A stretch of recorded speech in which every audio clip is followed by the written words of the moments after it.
मी बोरकर गुरुजी, विश्व ज्योतिषाचार्य, ब्रह्मांड ज्योतिष कार्यालय, मुक्काम पोस्ट रावेर, जिल्हा जळगाव.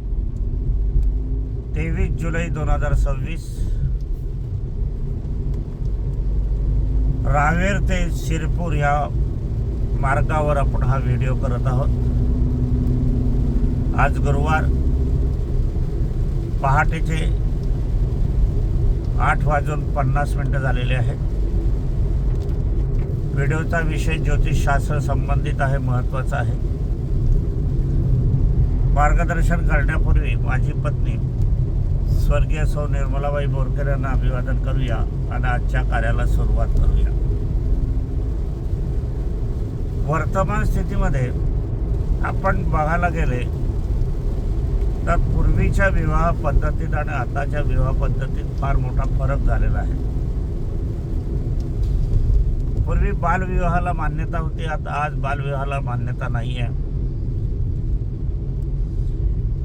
पूर्वी बालविवाहापेक्षा गर्भविवाह पण होत होते, ज्याला बेंबीला कुंकू लावणे म्हणत असत. तुमच्या घरी मुलगी झाली, गर्भात आहे, गर्भवती बाई आहे, तिच्या बेबीला कुंकू लावायचं. तुम्हाला मुलगी झाली तर माझ्या मुलाला द्यायची, मला मुलगी झाली तर मी तुमच्या मुलाला देईल, असं त्यावेळेला या जगात अजूनही आलेले नाही अशा मुलं मुलींचे विवाह होत. आजच्या विवाह पद्धतीत आणि पूर्वीच्या विवाह पद्धतीचं संशोधन करण्याची अत्यंत गरज निर्माण झालेली आहे. आज सुशिक्षित मुलं पण आहे, मुली पण आहे, सुशिक्षित परिस्थिती पण आहे, पैसा आहे, सुखसोयी आहे, सगळं आहे, विचारवंत आहे, बुद्धिवंत आहे, शालेय बुद्धी मात्र बरं, संस्कृतिक बुद्धी अजिबातही नाही आहे. किती लोकांना आहे याचं संशोधन करणं आवश्यक आहे.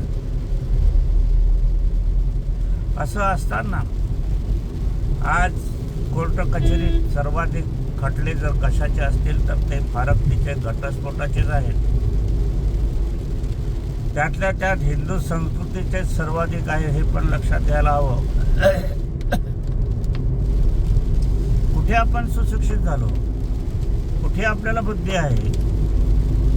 सकाळी विवाह होतो, दुपारी वाद होतो, दुसऱ्या दिवशी कोर्टात केस दाखल होते. ही संसाराची पद्धत झालेली आहे आजकाल. आज विवाह हा पुरुषाशी होतो की काय की नाही याविषयी पुन्हा प्रश्नचिन्ह निर्माण झाला आहे. मुलीकडचे लोक मुलगा कसा आहे हे बघण्यापेक्षा त्याचं पॅकेज काय आहे हे बघतात, शहरात नोकरी आहे का हे बघतात, फ्लॅट आहे का स्वतःचा बंगला आहे हे बघतात, 4 व्हीलर आहे का 2 व्हीलर आहे हे बघतात. सासू सासरे तर अजिबात नको, मुलीच्या आईवडिलांची मान्यता सुद्धा याला असते. कुठे विदारक परिस्थिती ही झालेली आहे समाजाची. सरकारला याचं काही घेणं देणं नाही. सरकार मंदिर बनवून सोडून देतं फक्त आणि उत्पन्नाचं साधन निर्माण करते. समाजातील विचारवंतांनी याकडे लक्ष देण्याची अत्यंत गरज आहे. प्रत्येक जातीपातीमध्ये याचा विचार होणे अत्यंत गरजेचं आहे. असे जर झाले, विवाह तुटायला लागले, मग दुधवर तसा शिक्का लागतो आणि दुधवराचा शिक्का जर पहिली जी पत्नी आहे त्याचप्रमाणे मिळेल याची गॅरंटी नाही. पहिला पती आहे तो त्याचप्रमाणे मिळेल की नाही याची पण गॅरंटी, खात्री देता येत नाही, हे लक्षात घ्या. असं असताना विवाह ही एक समस्या निर्माण केली आहे विज्ञानाने. मेडिकल डॉक्टरी पद्धतीमध्ये मुलीचे गर्भपात करणारे ही मंडळी आणि आज सगळ्या जगापुढे खास करून भारतामध्ये विवाहाची समस्या ह्या लोकांनी उभी केली आहे. वारे मा मुलगी असली की गर्भपात, मुलगी असली की गर्भपात. केवळ पैशाच्या लोभाने ही मंडळी गर्भपात रोज किती करत होती कोणास ठाऊक. किती हत्या झाल्या, मुलींची संख्या कमी होऊ लागली आज खेड्यापाड्यातून पाहाल तर शेतकरी वर्गाच्या मुलाला मुलगी देणं आणि मुलगीसुद्धा शेतकरी मुलगा पसंत करत नाही आहे. वास्तविक सर्वात सुखी जर पाहिलं तर खेड्यातील लोक आहे, शहरातील मुळीच नाही. आणि शहरातल्यापेक्षा खेड्यातला मुलगा हा आदर्श आहे, प्रामाणिक आहे, सचोटीचा आहे. परंतु विवाहाच्या बाजारात किंमत शून्य होऊन गेलेली आहे. अशा योगाची ही पत्रिका या लोकांचे आपण जर पाहायला गेले तर खेडे विभाग हा आजही सुखकारक आहे शहरी विभागापेक्षाही. डॉक्टर म्हणतो डॉक्टरीन पाहिजे, मास्तर म्हणतो मास्तरीन पाहिजे, इंजिनियर म्हणतो इंजिनियर पाहिजे, कॅम्प्युटरवाली म्हणतो मला कॅम्प्युटरवाला पाहिजे. आणि दोघंही नोकरी करता धावतात, दोघंही सकाळी डबे बांधतात, कसे तरी जातात, धावपळ करतात, संध्याकाळी येतात, भाजीपुला घेऊन येतात, खातात पेतात, रात्री झोपतात, पुन्हाच उठतात. निर्जीव यांत्रिक प्रमाणे जीवन झालेलं आहे, सुखकर नाही. आणि याच्यात मुलगा झाला, मुलगी झाली, संतती झाली, अपत्य झालं किंवा ते दुसऱ्याच्या भरोशावर जे पाहणारी आहे तिचं आचरण काय आहे, तिचा धर्म काय आहे, तिचं वैशिष्ट्य काय आहे, तिच्या घरची परिस्थिती काय आहे, तिचा विचार काय आहे, हे ते सगळं त्या संततीला भोगावं लागतं आणि त्याच्यात ते गुण उतरतात. परंतु याची कोणालाच फिकर नाही, सारखे धावत आहे. नोकरीवाली पत्नी का पाहिजे? पुरुषार्थ नाही आहे तुम्हाला, कमाईचा पुरुषार्थ तुमच्या अंगात नाही आहे, पत्नी वागवण्याचं सामर्थ्य तुमच्यात नाही आहे. माझ्याकडे एक नांदुऱ्याचा भिकारी आला होता, BA होता, भीक याच्यासाठी मागत होता तो की त्याला 5-6 हजाराच्या वर मिळत नव्हते. त्याला 2 मुलं होते, एक पत्नी होती. आणि भीक मागत असताना त्याला 15,000-16,000 रुपये मिळत होते.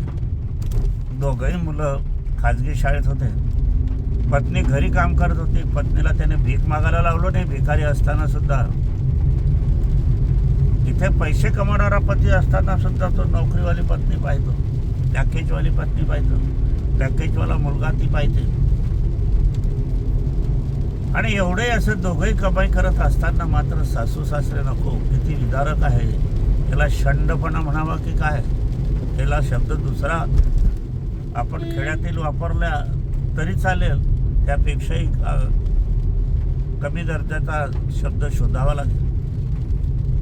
आई वडिलांची वागवण्याची ऐपत जर मुलामध्ये नसेल तर पुढच्या जन्मी काय होणार आहे? शंडच होणार आहे. आम्ही वागवले मुलांना, आम्ही वागवले मुलींना. पूर्वीच्या काळी तर 8-10-6 मुलं मुली होत होते. खेड्यावरचा मजुरी शेतात करत होता पण वागत होता. साधारण टेलर होता तो पण सुद्धा 4-5 मुलं वागत होता, संसार करत होता. आणि आजची मुलं काय, हा एक फरक आहे. वर्तमान स्थितीमध्ये अजूनही एक पाहिलं गेलं तर प्रेमविवाहाला आता सर्रास होऊ लागलेले आहे. त्याच्यात जातीपात धर्म अजिबात पाळायला तयार नाही. आता हे शास्त्राच्या विरुद्ध आहे का शास्त्राचा पोषक आहे हे बघायला गेले तर याच्याविषयी प्रश्नचिन्हच लागेल. कारण त्यावेळचं शास्त्र आणि आताचं शास्त्र यात बदल करावासा की काय. कारण मुलं परिस्थिती अशी आहे की बदल करतात, ते म्हणतात आम्हाला काय करायचं आहे. मंदिरात जाताना हे कपडे बरोबर नाही, मग काय करतात, विचार करता काय. स्वतंत्र झालेला आहे विचार, समाजाचं दडपण झालेलं नाही आहे. पंचायती ज्या होत्या त्या बरोबर होत्या असं मला आता वाटू लागलेलं आहे. कारण त्या पंचायतीचं समाजावर, जाती समाजावर, बंधुत्वावर, नातेसंबंधावर दडपण होतं आणि गैरविकार होत नव्हते. हे आपण पाहायला पाहिजे. असं असताना या ठिकाणी आपण अजूनही या ठिकाणी विचार करायला हवा की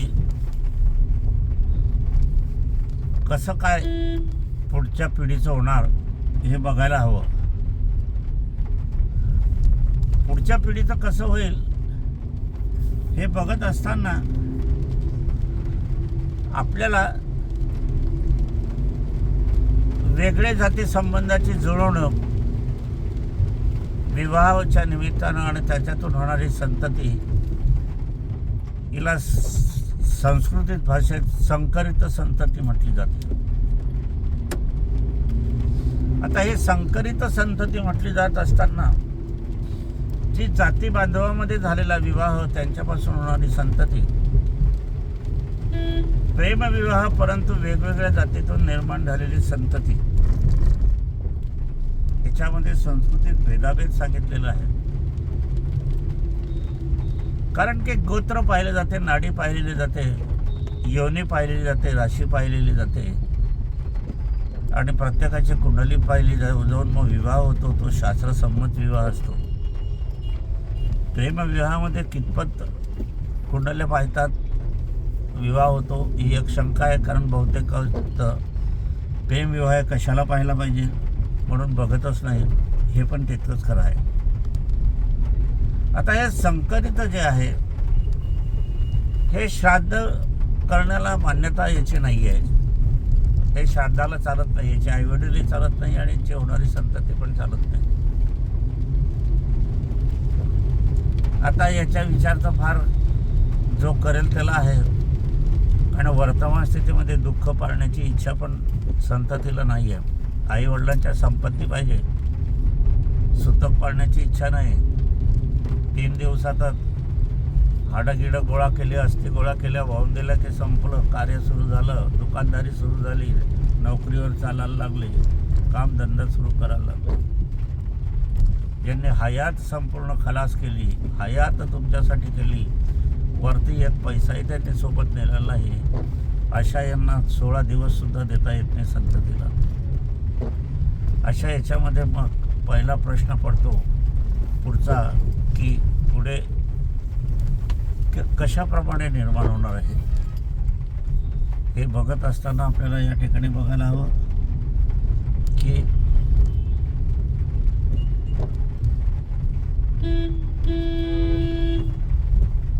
प्रेमविवाह ज्या वेळेला होतो त्यावेळेला ज्योतिषशास्त्र अवश्य बघा. आता ज्योतिषशास्त्र बघत असताना मुलीचे घराण्यातले कुळदैवत, दैवत, देवी देवता, कुळाचार, आचरण, संस्कार हे वेगळे असतात, मुलाकडचे वेगळे असतात. आणि पण ते जाती बांधवामध्ये विवाह होतो ते जवळजवळ पुष्कळसे समसमान असतात. तरी पण देवी देवता वेगळे असतात, हे पण तितकंच खरं आहे. आता याच्यातून आपल्याला जर श्राद्धविधीच्या निमित्ताने संकरित चालत नाही तर मग याच्या निमित्ताने जन्मकुंडलीच्या माध्यमातून, मिलन होण्याच्या माध्यमातून दोघांचे गुणसूत्र तरी एकत्र हवे, दोघांच्या राशी एकमेकाला पूरक हव्या, दोघांच्या विवाह संबंधित जे भाग्य आहे, विवाह संबंधित सप्तम स्थान आहे, विवाहाच्या कुंडलीत विवाहाचं जे स्थान आहे हे स्थान आणि त्याच्यासोबत त्या कुंडलीमध्ये असणारं संतती स्थान आणि मुलाचं आणि त्याचप्रमाणे मुलीचं याच्यामध्ये मैत्री सख्य असायला हवं. मैत्री सख्य असल्या कारणाने मग आपल्याला थोडंसं या ठिकाणी सूट देता येईल श्राद्धाविधी करण्यासाठी. श्राद्धविधी करण्यासाठी ते चालू शकतील.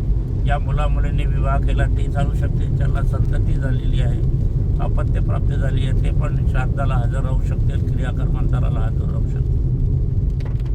परंतु याला मात्र ज्योतिषशास्त्राची मान्यता हवीच, अन्यथा नाहीच. आता याच्यामध्ये जाणकार ज्योतिषी आवश्यक आहे, कारण हे फार सूक्ष्म शास्त्र आहे. असले विधिविधान हे आपल्याला मूळ ग्रंथामध्ये पाहायला मिळतात. बरोबर ज्योतिषाच्या ग्रंथात किंवा पंचांगात ह्या गोष्टी नसतात. पंचांगाचा उपयोग हा फक्त व्रतवैकल्य पाहण्यापुरता असतो. एकादशी कधी आहे, अमावस्या कधी आहे, पौर्णिमा कधी आहे, राखी पौर्णिमा कधी आहे, दिवाळीचा सण कधी आहे, 2 तिथी असल्या तर कुठली तिथी मान्य करायची, शिवरात्र ही रात्रीकालीन मान्य करायची, सूर्योदयकालीन मान्य करायची, याच्याविषयीचा जो वाद असतो धर्मसिंधूमध्ये, निर्णय सिंधूमध्ये घ्यायचा असतो, ते पण ग्रंथ आपल्याकडे असायला हवे. नसले तर ज्योतिषशास्त्राची मदत, सहाय्य घ्यायला हवे. आणि याच्यातून जर आपण प्रेमविवाह करत असाल तर प्रेमविवाह करण्यापूर्वी मात्र ज्या विवाहाला आई वडिलांचा आशीर्वाद प्राप्त नाही अशी जोडपी तर मुळीच चालत नाही. कारण हे पळून जाऊन लग्न करणं हे संस्काराला शोभणारी गोष्ट नाही, घराण्याला शोभणारी गोष्ट नाही, दोघांच्याही, मुलीच्याही आणि मुलांच्याही. वर्ष 6 महिने वाद होतात आणि मग नंतर एकत्र होतात. मग पुनश्च विवाह करतात, काही पार्टी करतात, काही समारंभ करतात, अपत्यप्राप्तीचे कार्यक्रम करतात आणि मग हे विसरलं जाते. दोघांचे आईवडील हे विसरतात, परंतु संस्कृती नाही विसरणार, हे लक्षात घ्या. संस्कृतीचे जे नियम आहेत ते कडक नियम आहेत. आपण इस्लाम धर्म बघितला, इस्लाम धर्माकडे जर आपण बघितलं तर त्याच्यात कडवेपणा अधिक आहे. एक ईश्वर, दुसऱ्या ईश्वराला मान्यता नाही. आता आपल्याकडे तर ईश्वर सोडूनच महाराजांचं स्तोम जास्त झालेलं आहे. प्रत्येकाच्या घरामध्ये महाराज आलेले आहेत. महाराजाला आमंत्रित केलं जाते, रंगीत पाट दिला जातो, चांदीचं ताट दिलं जाते, चांदीचा पेला, चांदीचं हे, त्याच्यात पदार्थ वाढवले जातात आणि बाजूला आई वडील बसतात केळीच्या पानावर, नाही तर स्टीलच्या ताटामध्ये मिळालं तर असं भोजन आई वडिलांना दिलं जाते. महाराजांचा, त्या महाराजाचा काहीही संबंध नाही, जन्माशी नाही, वागण्याशी नाही, आर्थिक समस्येची नाही, कुळाचा नाही, गोत्राचा नाही, कुठल्याही नाडीचा नाही, योनीचा नाही, राशीची नाही, कुठलाही संबंध त्या महाराजाचा नाही. जे नको ते होते. ज्यांचं पूजन प्रथम व्हायला पाहिजे त्यांचं पूजन होत नाही आणि दुसऱ्याचंच पूजन होतंय. महाराज आदर्श असतील, गुणग्राहक असतील, काही आपल्याला सांस्कृतिक धार्मिक मार्गदर्शन करत असतील, परंतु त्यांची बरोबरी आई वडिलांच्या सोबत मुळीच नाही. गणेशांनी आई वडिलांना मान देऊन सर्वोच्च मान मिळवलेला आहे. पुंडलिकांनी विठोबाला दारावर उभं केलं होतं, माझ्या आई वडिलांची सेवा झाल्याशिवाय तुम्ही आत येऊ नका.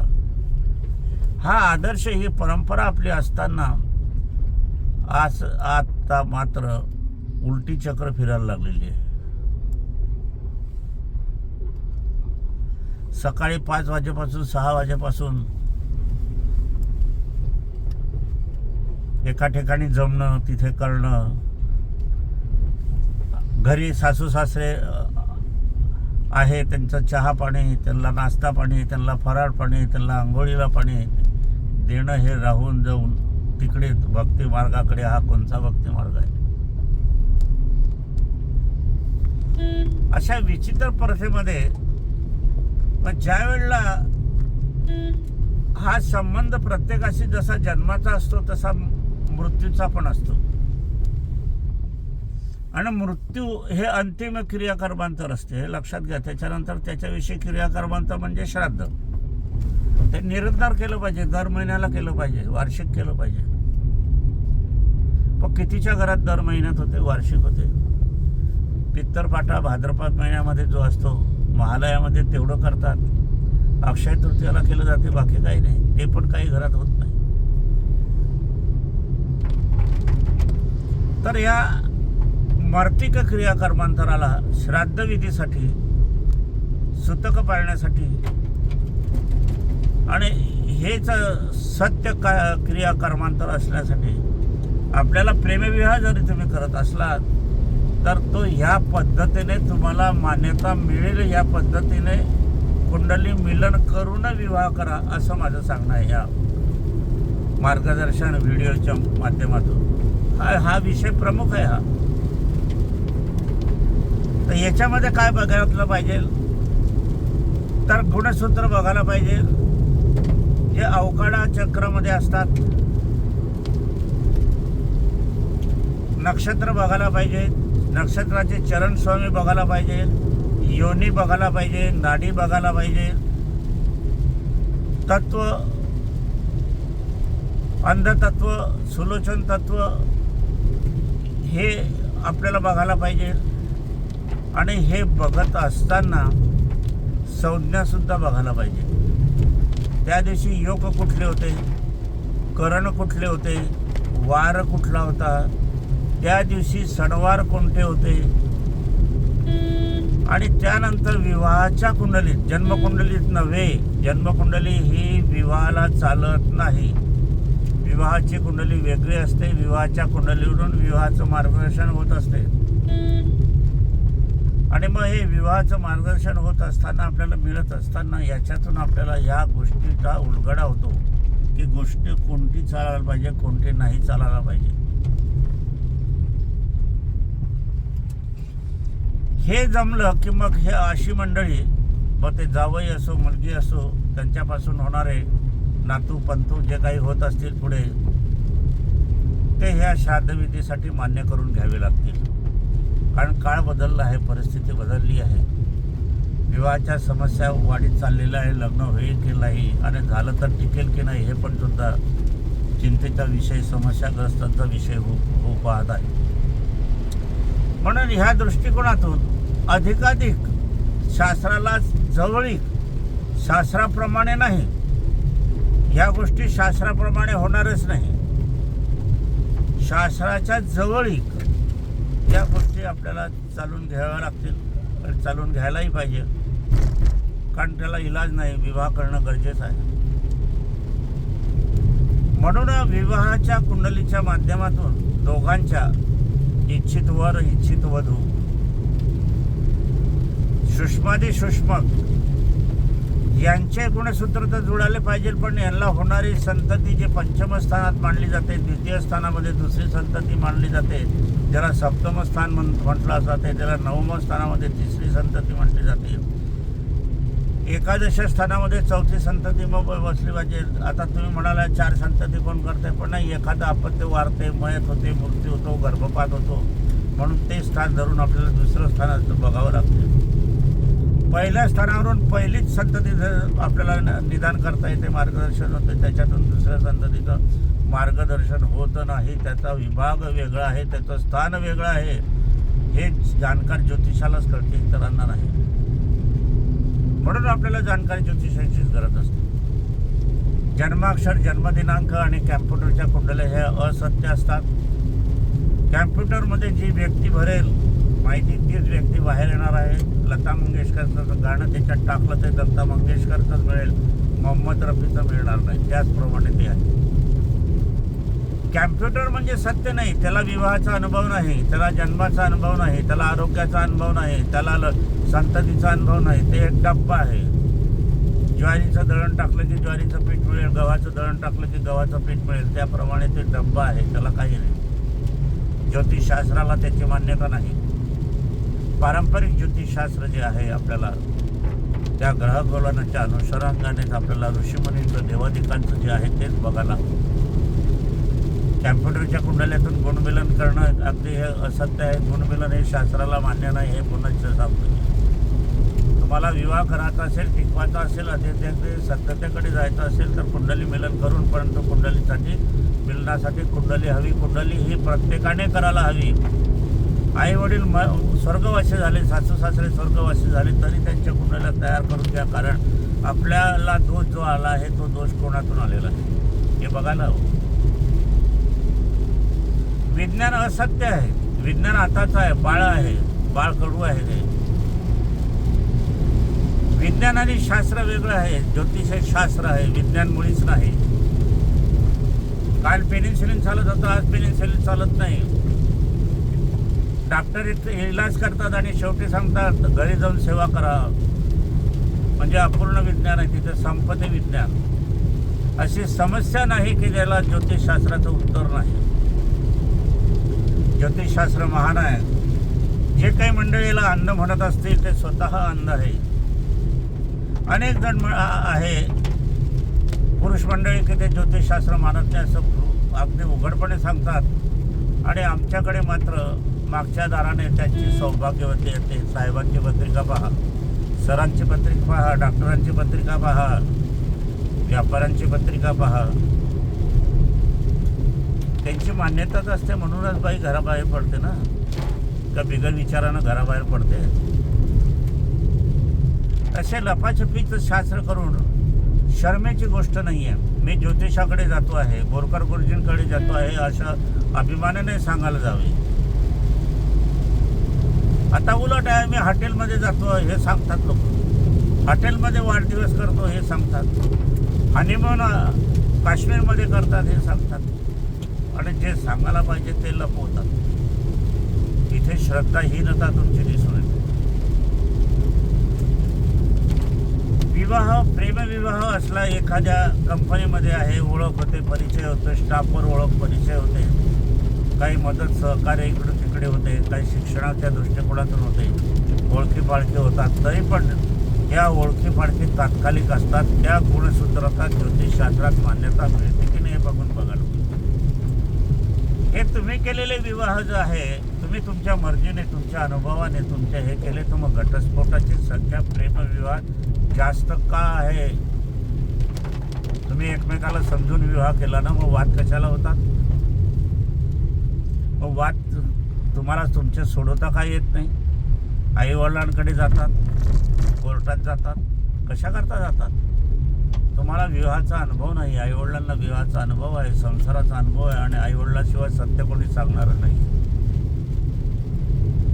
म्हणून प्रेमविवाह करत असताना आपल्याला नुसता संसार करणं नाही, संसाराच्या नंतर जे स्वर्गवासी मर्तिक क्रियाकर्मांतराला चालणं सुद्धा आवश्यक आहे. कुळदेवतेच्या पूजनाला सुद्धा यांना बसता येत नाही, पण ते बसण्याची सोय, जवळीक साधण्याची सोय आपण बघून घ्यायला पाहिजे कुंडलीच्या माध्यमातून. कारण ज्याचे त्याचे आचार विचार वेगळे असतात, राहणीमान वेगळं असते, कुलदेवी वेगळी असते, कुळाचार वेगळा असतो, कुलदेवता वेगळे असते, त्याच्या पूजनाच्या पद्धती सुद्धा वेगळ्या असतात, आचरण वेगळे असते, सोहळं ओवळं असते, त्याचा विधी असतो, कालावधी असतो, त्याविषयी सुचूरभूतता पाळणं असते, सोहळं वापरणं असते. नुसतं जगणं नाही आहे. जगणं तर जनावरं जगतात, त्याला काही अर्थ नाही आहे. आपण जनावर नाही आहोत. रीतीने संस्कारित आपण बांधलं गेलेलो आहे. विवाह म्हणजे एक स्त्री आणि पुरुष जवळ येऊन संतती निर्माण करण्यापुरते नाही आहे. स्त्री पुरुषाचं मिलन नाही आहे, भावनेचं मिलन झालं पाहिजे, मनाचं मनोमिलन झालं पाहिजे, तरच तो विवाह होतो, नाही तर नाही. तर एकाच्या वाड्याच्या ढोरकोठ्यामध्ये ढोरं येतात, 4-5 ढोरं होतं, त्याप्रमाणे मुलं मुली येतात, राहतात, खातात, पितात, पुन्हा नोकरीला जातात, येतात, संध्याकाळी झोपतात, जातात. हा प्रकार नाही आहे. संसाराचा प्रकार हा मनुष्याच्या उन्नतीसाठी, प्रगतीसाठी, देवादिकांसाठी, संस्कारासाठी, घराण्यासाठी आहे. असं संशोधन करायचं आपण आपलं. माझे विचार आपल्याला पटत असले तर आपण ग्रहण करायचे, नाही तर दुसऱ्या कानाने सोडून द्यायचे. टीका टिप्पणी करण्याची अजिबात गरज नाही.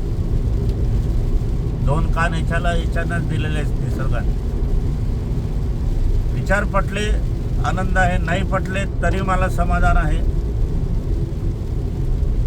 ज्यांना विचार पटलत नाही म्हणून माझं त्यांचं शत्रुत्व नाही, आशीर्वाद सर्वांनाच आहे.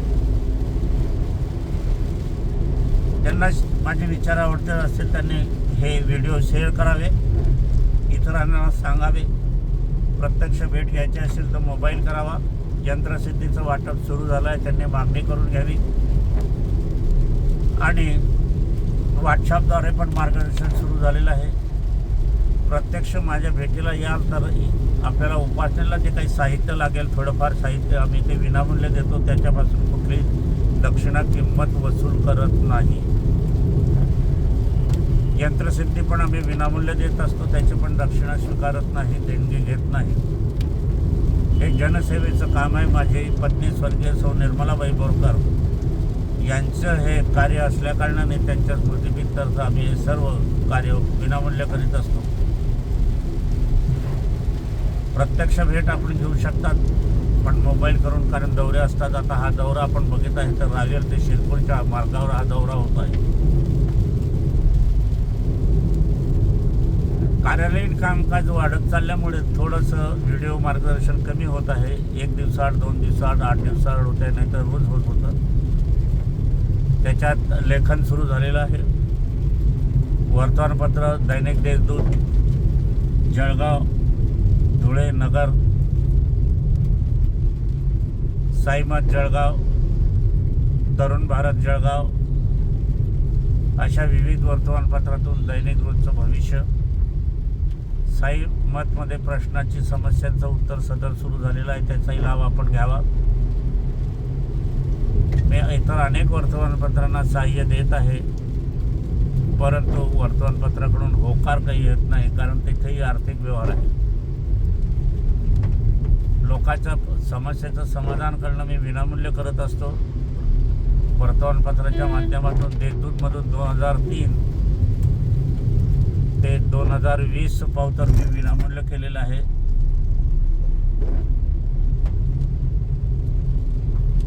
जवळजवळ 23 वर्ष जवळपास मी देशदूतमधून हजारो लाखो वाचकांच्या समस्येचं निवारण घरपोच विनामूल्य केलेलं आहे. देश सामाजिक कार्य केलेलं आहे, अभिमानाने सांगतो. असो, आजच्या विषयाला इथेच विराम देऊया. माझी पत्नी स्वर्गीय सौ निर्मलाबाई बोरकर यांना अभिवादन करूया आणि पुढच्या कार्यालयामध्ये अजून एक नवीन विषय आपण घेऊया. साईमतमध्ये दैनिक भविष्य येते आणि रविवारी प्रश्न उत्तराचं सदर सुरू झालेलं आहे, त्याचा लाभ आपण घ्यावा. मी या व्हिडिओमार्फत आव्हान करतो की मराठीच्या माध्यमातून, हिंदीच्या माध्यमातून जी ज्योतिषशास्त्राची मासिकं निघत होती, वर्तमानपत्र निघत होती, ती आता संपूर्णपणे बंद झालेली आहे. कारण ज्योतिष मंडळी माझ्यासारखी, मी 78 वय, अशी वृद्धगण झालेली असल्याकारणाने आणि त्यांची मुलं काही फॉरेनला गेलेली आहे, काही इतर व्यवसायात गुंतलेली आहे, काही नोकरी पेशात गेलेली आहे, त्यामुळे सर्व मासिकं बंद झालेली आहेत. ज्या कोणाला इच्छा असेल असं मासिक सुरू करण्याची, त्यांनी माझ्याशी संपर्क साधावा. माझ्याकडनं जे सहाय्य आहे ते आम्ही देणार आहे. आपण मासिक सुरू करून एक नवीन आर्थिक प्राप्तीचं स्तोत्र आपल्याला मिळेल, उद्योग मिळेल आणि एक सामाजिक कार्य कळत न कळत ह्याच्या माध्यमातून होईल. ज्यांच्या इच्छा असेल त्यांनी 9850051555 हा mobile number, WhatsApp number, Borkar गुरुजी ब्रह्मांड ज्योतिष कार्यालय, मुक्काम पोस्ट रावेर, जिल्हा जळगाव, महाराष्ट्र. 425508 हा पिनकोड नंबर. रावेर रेल्वे स्टेशनपासून 2 ते 2.5 किलोमीटर अंतरावर कार्यालय. बस स्टँडपासून 5 मिनिटाच्या अंतरावर आणि खाजगी वाहनं या 2 मिनिटाच्या अंतरावर. लक्ष्मीनारायण मंदिरची मागची बाजू. विक्रम बोरकर ज्वेलरच्या समोर लक्ष्मीनारायण मंदिर आहे. अलंकार बोरकर ज्वेलरच्या बाजूला लक्ष्मीनारायण मंदिर आहे. मंदिराच्या ओट्यावर फुलवाले, विक्रीवाले बसलेले आहेत, त्याच्या मागचं स्थान म्हणजे माझं आहे, त्याला बोरकर गुरुजी म्हणून. आपण येताना संपर्क साधावा. खरोखर इच्छा आहे. आता माझं वय झाल्यामुळे ह्या मी मासिक क्षेत्रात उडी मारू शकत नाही, कार्य करू शकत नाही. देहाचा भरोसा नसतो. पण ज्यांना काही आहे, आवड आहे, इच्छा आहे, आर्थिक प्राप्तीची इच्छा आहे, उद्योग करण्याची इच्छा आहे, त्यांनी याकडे वळावं. सहाय्य करायला मी तयार आहे. असो, आजच्या कार्याला विराम देण्यापूर्वी माझी पत्नी स्वर्गीय सौ निर्मलाबाई बोरकर यांना अभिवादन करूया आणि आजच्या कार्याला समापन करूया.